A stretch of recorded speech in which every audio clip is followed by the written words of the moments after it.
요셉의 형들이 이제 애굽에서 돌아오는 길에서 생긴 일과 그 아버지 야곱을 만나서 자초지종을 얘기하는 그 내용을 우리가 살펴봅니다. 현대처럼 그 숙박시설이 잘된 시대가 인류 역사상에 별로 없습니다. 성경에는 나그네 대접하기를 힘쓰라고 했는데 그 찬란한 대제국의 로마 시대에도 여인숙이 별로 없어요.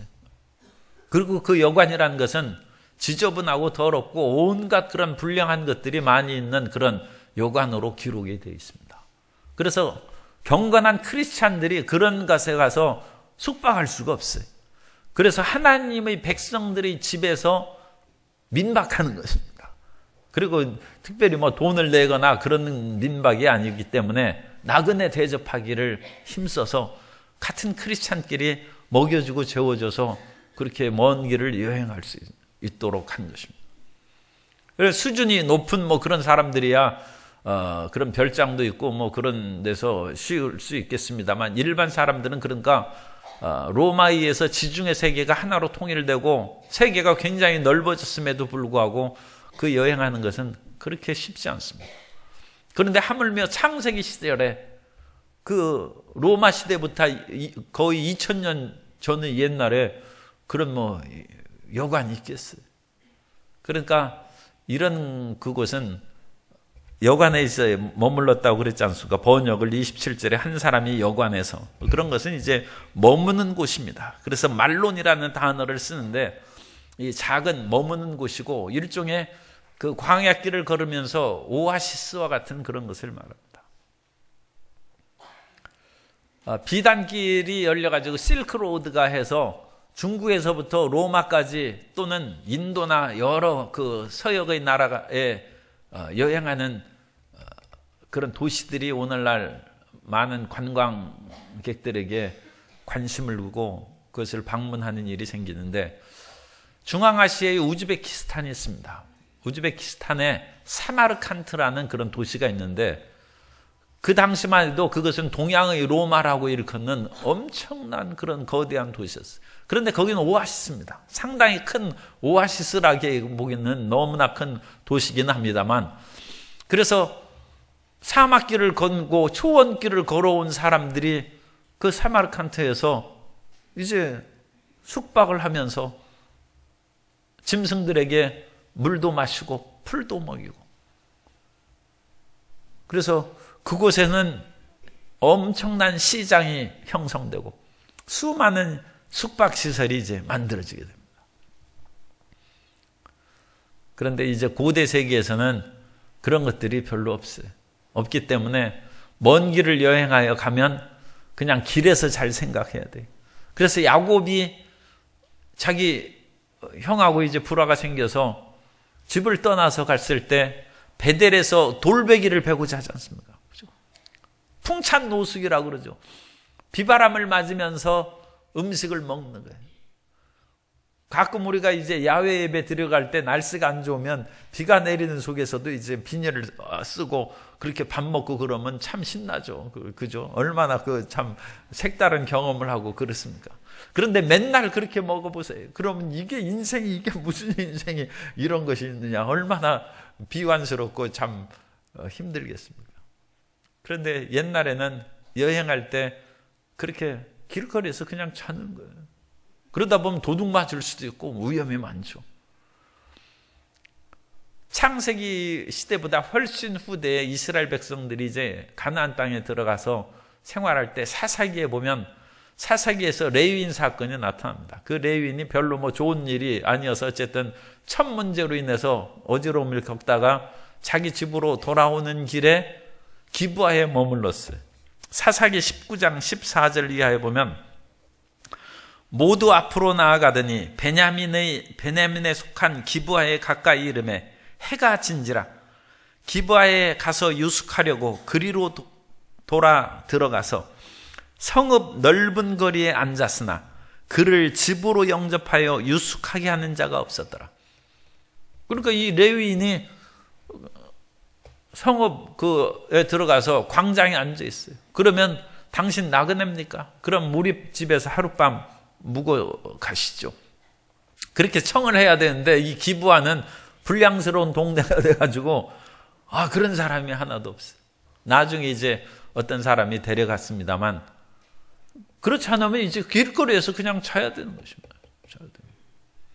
그래서 고대 세계는 이런 상황이었고, 따라서 창세기 이 상황에서 야곱의 애굽에서부터 가나안으로 오는 그런 여정에서 번듯한 여관이 있는 것이 아니라 작은 오아시스 같은 곳에서 좀 물도 마시고 거기에서 여행용 텐트를 치고 그렇게 쉰다든지, 그럼 아니면 거기에서 만들어 놓은 그런 그 움막 같은 데에서 하룻밤을 보내는 그런 여관입니다. 그런 여관에서 이제 쉬고, 따라서 먹을 것을 제공하지 않죠. 물은 있을지 몰라도 그런 음식들은 이제 자기가 해서 먹는 것입니다. 그래서 그 형제들의 가운데 한 사람이 곡식을 사왔으니까 자루 어귀를 풀어서 거기에서 그 나귀에게 먹이려고 이렇게 본즉 그 돈이 자루 아귀에 있는 거예요. 이 돈을 분명히 지급을 했는데 곡식 자루 속에 자기 돈이 들어간, 꼭 자기 돈인지 아닌지는 알 수 없죠. 이 돈뭉치라고 해서 그 당시 이제 그 은이나 그런 것을 달아서 오늘날 같은 주조화폐가 아니라, 주주화폐가 나오려면 한 600년경에, 주전 600년경에 주주화폐가 시작합니다. 그러니까 창세기 시대는 그거부터 거의 주전 아브라함이 2000년부터 시작해서 한 1800년 주전 그때까지로 이제 주로 생각하시면 돼요. 그러니까 주주화폐가 나오기 최소한 1000몇백 년 전에. 그러니까 그것은 없죠. 그러니까 이런 은뭉치나 그런 것을 이제 가지고 가서 대충 달아주는 거예요. 제가 한 20 몇 년 전에 예루살렘 가서 토마토를 샀는데 그 토마토를 산 그 아랍 여인이 돌멩이로 무게를 달아서 토마토를 주더라고요. 그럼 그렇게 해서 믿고 그냥 받는 것이지, 그 돌멩이 무게를 달아보겠어요? 대충 해가지고 그렇게 하는 것이죠. 그러니까 오늘날에도 그런데 그 아득한 옛날에 그렇게 가지고 이제 그런 그 화폐 은덩어리나 그런 것을 발견. 그걸 보고 이 형제들이 혼이 나갔어요. 확실히 이 성경은 동양적 사고를 갖습니다. 오늘날 우리 한국에서도 정신 나갔다고 그러지 않습니까? 나갔다는 이 단어가 야짜라는 단어를 쓰는데 나가라는 거예요. 그러니까 우리 혼이 이렇게 있다가 혼이 나갔어요. 정신이 나갔다고 그러지 않습니까? 그러면 영어 성경에는 어떻게 되어 있느냐? 영어 성경에는 혼이 가라앉았다 또는 그 가라앉았다, sink를 쓴다, sink의 과거를 쓴다든지 failed, 그 침몰했다, 가라앉았다, 그런 단어를 써요. 그러니까 서양에서는 정신이 가라앉았다 떴다 합니다. 그러니까 마음이 슬프면 정신이 가라앉는 것이고 기분이 좋고 고양되면 정신이 업되는 거예요. 그 떠오르는 거예요. 이것은 서양 사람들이 사고예요. 그러니까 번역을 그 형제들이 정신이 이거 큰일 났구나 해서 정신이 콱 가라앉아서 죽었어. 그런데 우리는 정신이 가라앉은 것이 아니라 혼이 빠져나가는 거예요. 정신 나가는 거예요.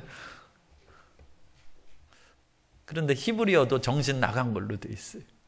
그러니까 우리말 표현이 더 그래가지고 혼이 나갔어. 정신이 그런데 나갔다 들어왔다 하면 안 되죠. 정신을 항상 붙잡고. 그러니까 성경에도 지킬 만한 것보다 내 마음을 지켜라. 생명의 근원이 예선함이라. 그래서 우리는 예수님 믿고 나는 그리스도 예수 안에서 거듭나고 생명을 얻고 반드시 천국 가는 백성이다. 아무리 세상에 호랑이 같은 것이 다가와가지고 우리를 위협한다 할지라도 정신을 그거 붙잡아야 돼. 하늘과 땅을 지은 하나님의 자녀다. 그런 마음을 붙잡아서. 그래야지 혼이 나갔다 들어왔다 하고 그러면 도둑이 완전 노략질하기에 꼭 좋은 것이죠. 어떤 일이도 흔들리지 않는 마음을 가져야 됩니다. 그리고 이것을 보고 혼이 나가서 떨며 28절에 그들이 혼이 나서, 이 혼이 나간 거예요. 혼이 나서 떨며 서로 돌아보며 말하되 하나님이 어찌하여 이런 일을 우리에게 행하셨노. 아니 돈 생기면 좋지 왜 이거 보고 떨어요. 그런데 돈 생겨도 마음이 떨리는 것은 죄 지어서 그런 거예요. 이 사람들이 지금 평안하게 온 것이 아니지 않습니까? 요셉이 너희들은 정탐꾼이다 그렇게 해가지고 위협하고 시므온도 붙잡혔어요. 그런데도 돈이 또 자료에 보니까 있어요. 그러니까 이 사람들이 공짜 돈 생겼다고 금방 빵 사 먹고 호떡 사 먹고 할 형편이 안 돼요. 이거 뭔가 큰일 났구나. 사실은 이 돈을 넣어준 것은 요셉이 자기 가족들에게 어찌 혹시 밥값을 받겠습니까? 그래서 넣어준 거예요. 그러니까 원래 이것은 그 요셉의 사랑이고 하나님이 주신 은혜의 손길인데, 은혜의 손길을 보면서도 이 사람들은 정신이 나가고 두려워서 떠는 것입니다. 도둑이 재발절이고 죄진 사람은 못 사는 거예요. 사람의 마음이 왜 떨립니까? 올바르게 살지 못하고 불의한 사랑 속에 있기 때문에 그렇다. 요한일서 4장 18절에 보면 사랑 안에 두려움이 없고 온전한 사랑이 두려움을 내쫓나니 두려움에는 형벌이 있음이라. 두려워하는 자는 사랑 안에서 온전히 이루지 못하였느냐. 온전한 사랑이 두려움을 내쫓는다. 여기서 온전한 사랑은 그냥 뜨겁게 사랑하는 것만이 아니라 온전한 사랑은 고린도전서 13장에 있는 것처럼 불의한 사랑이 아니고 진리와 더불어 사랑하고 바른 사랑을 하는 것이 온전한 사랑. 그러니까 이 온전한 사랑은 마음만 뜨겁다고 되는 것이 아니에요. 의를 겸한 사랑이다. 그러니까 의로운 사랑인데 너무 차가워. 그건 또 온전한 사랑이 아니죠. 아니 사랑을 하면 좀 뜨거워야죠. 그러나 마음이 뜨겁다고 해가지고 소위 말해서 이 불륜의 사랑에 빠지면 두려움이 다가옵니다. 그러니까 내가 지금 하는 사랑이 불륜인가 참다운 사랑인가 그것을 아는 시금성은, 그걸 가리는 그 기준은 두려움이 있는가 없는가.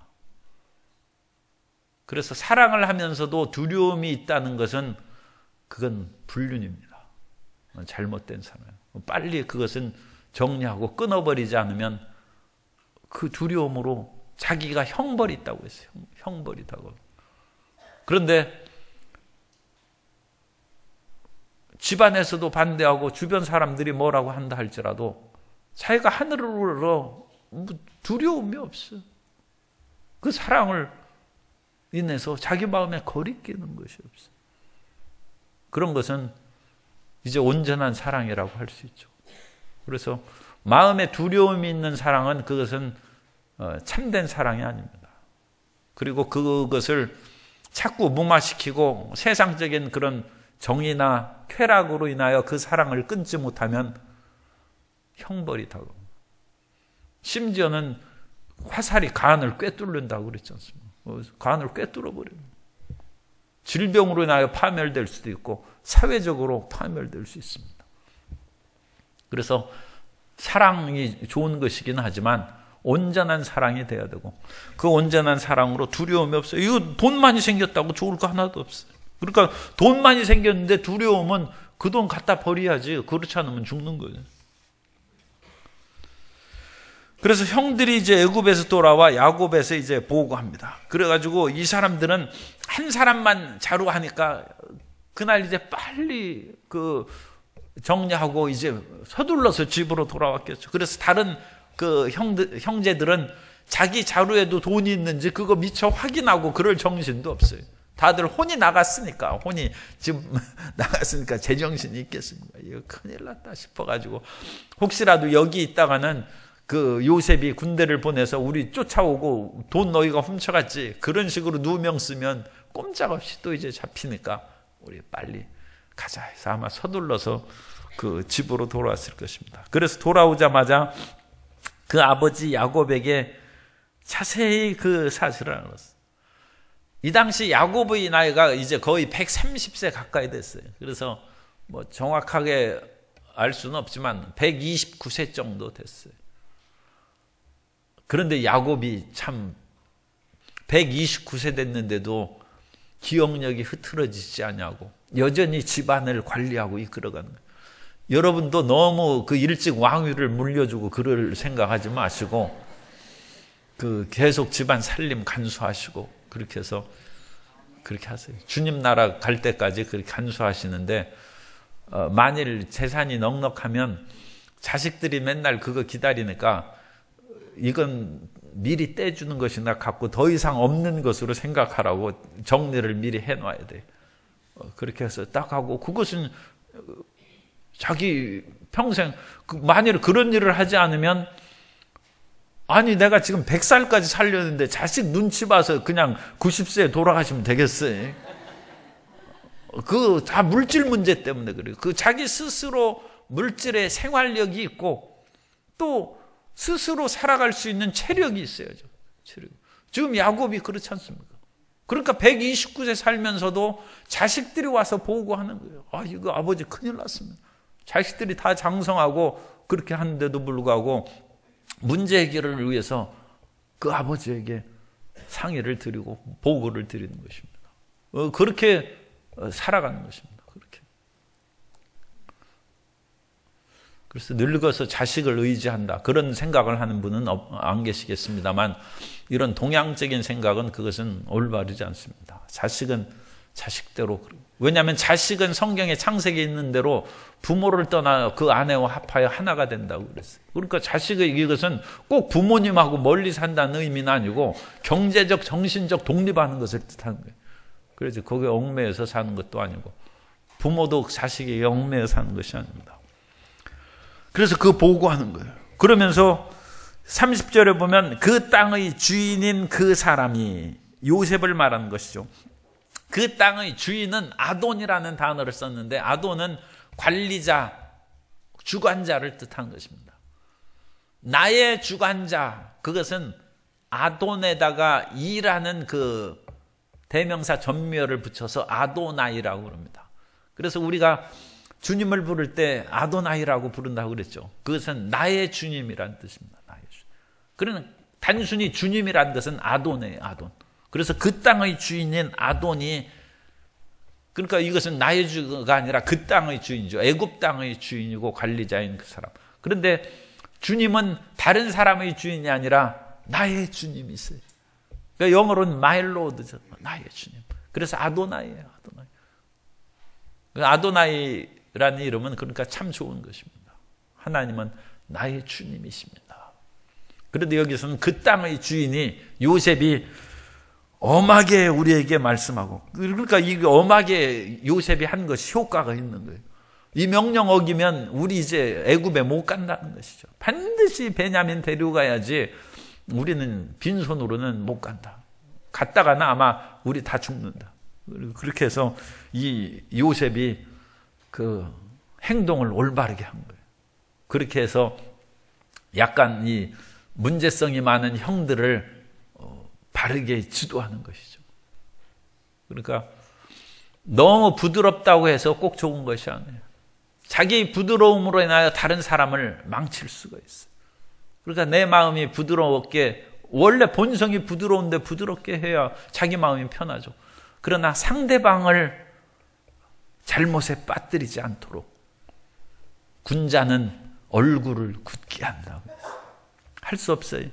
부모님은 얼굴을 굳게 할 때가 있어요. 그래서 마음을 굳게 해야지 자녀가 마음대로 그렇게 행동하게 놔둬서는 이 세상이 마음대로 살 수 있는 세상이 아니지 않습니까? 그런데 집안에서 마음대로 그렇게 살아가는 그것을 배워서 세상 밖에 나가서 자기 마음대로 못 살면 그 자녀가 제대로 살겠습니까? 결국 자녀가 망하는 것이죠. 왜 망했느냐? 부모님이 엄한 모습을 안 보여줘서 그런 것입니다. 그러니까 부모님이 사랑으로 자녀를 키우는 것이 첫째지만 이렇게 요셉처럼 엄하게 해서 형들처럼 동생 팔아먹는 그런 수준 사람들한테는 엄하게. 그래서 바른 길로 이끌어갑니다. 그래야 그 사람들이 사는 것입니다. 그런 올바르게 우리가 사람마다 맞게 대해야 하는 것이 쉬운 일이 아니죠. 그러니까 우리가 정말 지도자 되는 것이 어려워요. 지도자 되는 것이 어렵고 부모가 돼서 자식을 키우는 것이 쉽지 않습니다. 그러면서 이제 그 형들이 우리는 확실한 자들이요 정탐꾼이 아닙니다. 그러면서 우리는 한 아버지의 아들 12형제로서 하나는 없어졌고 하나는 아버지 곁에 있습니다. 그러자 요셉이 그 말꼬투리를 잡고 바로 그것이 너희 정탐꾼인 것을 말해주는 것이다. 막내 아들인 그 사람이 내 앞에 오지 않는 한 나는 너희 정탐꾼이 아니라는 것을 인정 못한다는 거예요. 요셉이 계획적으로 말꼬투리를 잡는 거예요. 우리가 말꼬리 또는 말꼬투리라고 그러는데 말꼬리도 아니 말을 잡으려면 몸통을 잡아야지 말꼬리 잡으면 되겠어요. 그죠? 꼬리 잡는 것은 비열한 짓이죠. 말꼬투리 잡는 것도 꼬투리는 껍질을 말하는 거예요. 그러니까 홍이나 그런 것도 콩껍질이라고 하지만 그런 것을 끝에 있는 것을 껍질을 꼬투리라고 합니다. 그러니까 말도 내용의 핵심을 잡아야지 그 꼬투리 껍데기 잡아가지고 공격당하고 그러면 그건 기가 막힌 것이죠. 그런데 사람이 싸울 때는 꼬투리 잡아가지고 그 사람을 골려먹는 거예요. 그러면 그 사람은 기가 막혀서 내 말이 그런 뜻이 아니지 않느냐 하면서 아무리 설명해야 안 들어주는 거예요. 그 안 들어주는 것은 그 사람이 모를 수도 있지만 일부러 안 들어. 지금 아니 싸움하자는 것인데 그거 들어주면 되겠어요. 그 사람의 마음의 내용을 알면서도 내용을 안 받아들이는 거예요. 왜? 그 사람 미우니까. 꼬투리 잡아가지고 그래 말꼬투리 잡으면 싸움 나는 거예요. 그런데 요셉이 이번에 말꼬투리를 잡아서 그것이 너희가 정탐꾼인 그 이유다. 그것은 지금 진실을 얘기할 때가 아니지 않습니까? 내가 요셉이고 당신이 팔아먹은 사람이 지금 총리가 됐다. 그러면 형들이 놀래가지고 다시는 안 오니까 형들을 살리고 베냐민을 또 아버지 요셉을 모셔올 수 있도록 요셉이 계획을 세워가지고 일부러 그 꼬투리를 잡니다. 그러나 이런 것은 전략적인 그런 그 행동입니다. 사람이 때에 따라서는 이와 같이 지혜롭게 일을 대해야지 항상 진실을 얘기한다고 해서 무턱대게 나 요셉이니까 당신들은 이제 살았습니다. 그러면 형들은 요셉은 당신들이 이제 가뭄에서 내가 총리니까 염려 마시고 살았습니다 할 때 형들은 이제 우리는 죽었구나. 아니 동생을 팔아먹었는데 그 동생이 총리가 돼 있으니까 우리는 죽었다고 생각. 그러니까 요셉이 진실을 얘기해도 오히려 그 진실은 상대방의 마음을 무너지게 하는 거예요. 우리가 진실이 얘기했다고 해서 항상 잘하는 것이 아니에요. 때에 따라서는 그 진실을 잘 감추고 있다가 그것이 꼭 필요하고 무르익을 때 그것을 얘기해야 돼요. 사람이 참 대인관계를 잘하기가 쉽지 않습니다. 요셉이 자기 자신의 정체를 감춘 겁니다. 그러나 우리가 상대방을 아는 그런 처지에서는 진실을 얘기하는 것이 그것이 가장 좋은 것입니다. 우리 교회의 표어가 하나님께 정직하고 사람에게 진실하다는 것은 진실의 말을 하라는 거예요. 실제의 언어입니다. 실제의 언어. 사람의 말에는 앵무새의 말이 있고 이념의 언어가 있고 실제의 언어가 있어요. 세 종류예요. 앵무새 말은 그건 껍데기 말이에요. 그것은 그냥 반복해서 따라서 하는 것입니다. 그 앵무새가 오늘 반가워요 해서 우리 보고 얼마나 반갑겠어요. 그냥 가르친 대로 그냥 하는 것이지 앵무새가 반가웠으면 식사를 대접하겠어요. 뭐 하겠어요. 그러니까 그건 껍데기 말이에요. 모방 언어예요. 이념 언어라는 것은 우리 생각 속에서 나오는 것이고 머릿속의 언어지 가슴의 언어가 아니라는 그런 이념 언어입니다. 그러니까 말로는 그 상대방이 슬퍼하고 괴로워할 때 말로 많이 위로하고 그러는 거예요. 사람이 다 그렇지. 그러면서 상황을 얘기하는데 마음에 위로가 되지 않아요. 그 사람이 1시간을 얘기해 줬는데도 위로가, 그 사람은 이념 언어를 얘기해서 그렇습니다. 머릿속의 말을 해서 가슴의 말을 안 해서 그래요. 가슴의 말을 하는 것을 실제의 언어라고 합니다. 그것이 진실입니다. 진실. 그래서 사람의 마음을 움직이는 것은 진실의 언어예요. 그런데 이 진실의 언어를 그냥 무턱대고 얘기했다가는 오히려 봉변을 당할 수도 있어요. 돼지에게 진주를 던지지 말라는 거죠. 오히려 그것을 물고 찢고 덤빌까 한다는 거예요. 상황을 파악해서 해야지 항상 진실을 얘기한다고 해서 그것이 수용되는 것이 아니에요. 그런데 사람들이 부부싸움하고 막 그럴 때 자기 마음 가운데는 이 싸움의 발단이 내가 실수한 것이다 있었는데 그 사이에 말싸움을 하다 보니까 오기가 나가지고 그 진실을 안 하고 끝까지 그것을 감추고 그래 어쨌다는 것이냐 끝까지 말꼬리만 잡고 그렇게 싸우는 거예요. 그런 것은 고쳐야 돼요. 그러면 안 돼요. 그런 것은 싸움이 헛된 싸움이 되고 그 눈덩이처럼 불어나서 파멸에 이를 수도 있어요. 스스로도 좀 부끄럽고 화나긴 하지만 진실을 얘기하면 불이 꺼지는 싸움이 끝나는. 그래서 우리가 그런 어려운 때에도 진실을 얘기할 수 있는 그런 용기가 필요하고 마음의 결단이 있어야 됩니다. 그리고 그 허튼 소리 안 하고 사는 것이 좋습니다. 앵무새 말, 이념 말을 그렇게 하는 것은 아무 필요 없어요. 그것은 우리 정신의 쓰레기입니다. 언어에도 어마어마한 쓰레기가 나오는데 왜 상대방에게 쓰레기를 던집니까? 그건 우리 말 습관을 고쳐야 돼요. 그래서 이 요셉이 지금은 진실을 얘기하지 않고 막내 아우를 데려오도록 지금 술책을 계교를 부린 것이죠. 계교를 부립니다.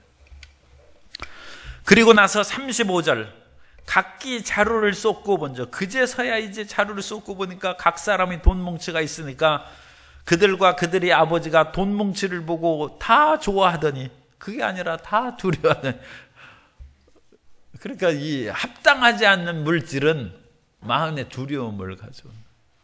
돈 버는 것이 항상 좋은 것이 아닙니다. 잠언서 13장 11절에 보면 망령 때에 얻은 재물은 줄어가고 손으로 모은 것은 늘어가느니라. 그럼 망령 때에 얻은 재물은 없어져요. 잠언서 21장 6절 속이는 말로 재물을 모으는 것은 죽음을 구하는 것이라 곧 불려다니는 안개니라. 이건 참 무서운 말이죠. 속이는 말로 거짓 재물을 모으는 것은 죽음을 모으는 것이라는 거예요. 그 죽음을 모아서 때가 딱 차면 죽는 거예요.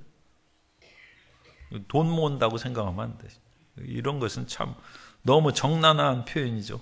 예레미야 17장 10절 이하에 보면 나 야훼는 심장을 살피며 폐부를 시험하고 각각 그의 행위와 그의 행실대로 보응하나니 불의로 치부하는 자는 자고새가 낳지 아니한 알을 품음 같아서 그의 중년에 그것이 떠나겠고 마침내 어리석은 자가 되리라. 불의한 그런 부귀영화는 뜬구름과 같다고 그랬어요. 그래도 한번 그렇게 살아보겠다. 그 마음을 그냥 버려야지 어떡하겠어요. 뜬구름 올라가지고 거기 공중에서 떨어지면 어떻게 되겠어요.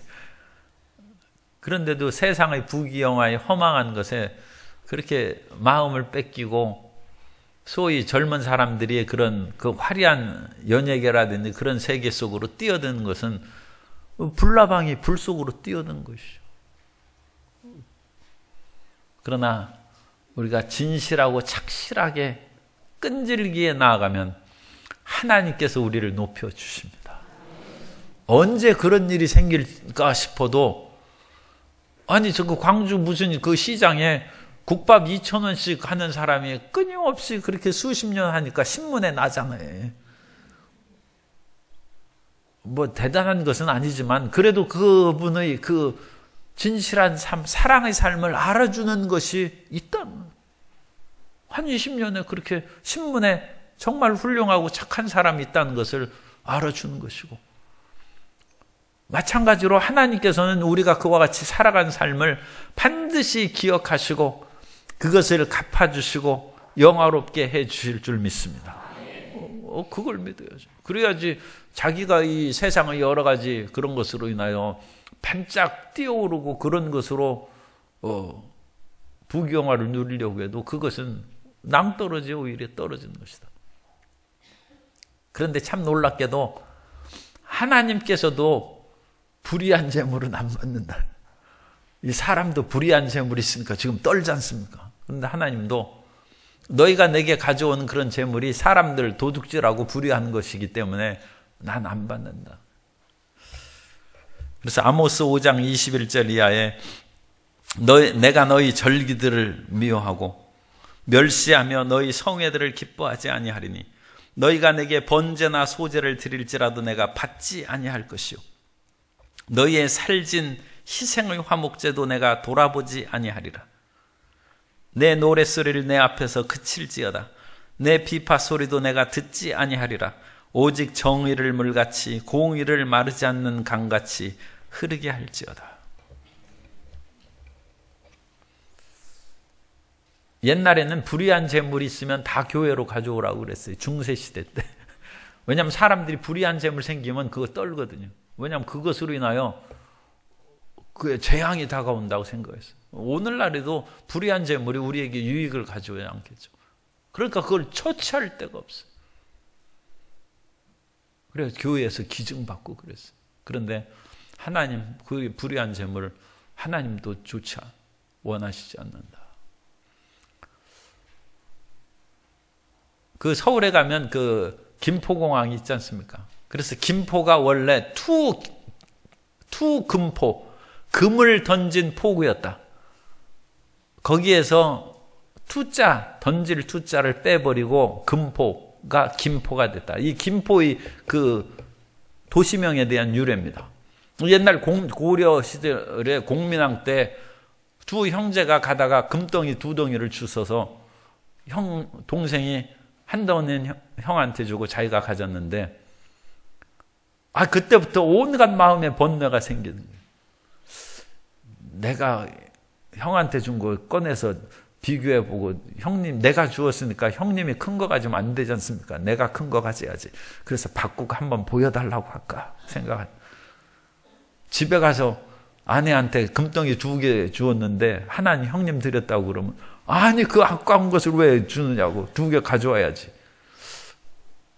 마음이 번거로워. 그래서 형의 얼굴을 이렇게 보니까 예전같이 안 보여. 형도 형대로 아니 2덩이를 주었으면 먼저 나한테 2덩이를 바치고 형인 내가 이렇게 나눠주는 식으로 해야 형을 인정하는 것이지. 자기가 비록 주었다고 하지만 지 맘대로 나를 하나 주고 이게 나를 무시하는 거 아닌가. 형도 이제 불쾌한 거예요. 동생이 그 금덩이를 김포에서 던졌어요. 투금포, 투금강이라고도 하고. 형이 왜 금덩이는 던지느냐. 내 마음이 금덩이가 생긴 후로 형님을 대하는 마음이 예전같이 않아서 이게 재수없는 금이다 해서 버렸습니다. 그러니까 형님이 그 말을 듣고 네 말이 맞다. 형도 마음이 번거로워. 형도 거기서 던졌어요. 김포에 가시면 금덩이 어디 있나 한번 찾아보세요. 그리고 야곱이 이제 탄식합니다. 야곱이 너희들이 내 자식들을 지금 자식이 원수해. 자식이 요셉도 없어졌고 시므온도 지금 거기 갇혀서 없어졌고 이제 베냐민까지 빼앗아가냐. 그 부모의 사랑, 자식에 대한 사랑이 참 큰 것은 하나님께서 그 마음을 집어넣어 주신 것이죠. 그래서 인생이 부모님은 산에다 묻고 자식은 자기 가슴에 묻는다는 얘기죠. 그러니까 부모님은 돌아가셔도 그냥 저 멀리 산에 가서 묻는 것이고 자기 자식은 가슴에 묻는.